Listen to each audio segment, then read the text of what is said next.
গ্রামে বাস করতেন এক বৃদ্ধ চাষী। আর 4 ছেলে ছিল, কিন্তু তারা সবাই ছিল অলস ও ঝগড়াটে।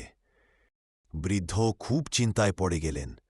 তিনি মারা গেলে এই ছেলেরা কিভাবে জমি চাষ করবে?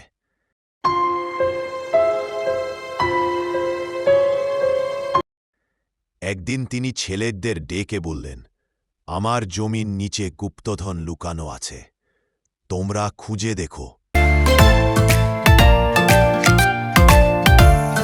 সব ছেলেরা মিলে তখন জমি খুঁড়তে গেল।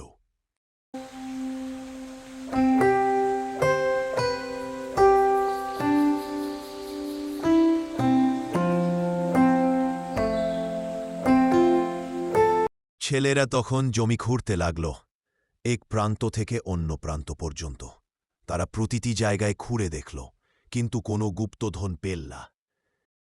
সেই খোঁড়াখুঁড়িতে জমিটি সুন্দরভাবে চাষ হয়ে গেল।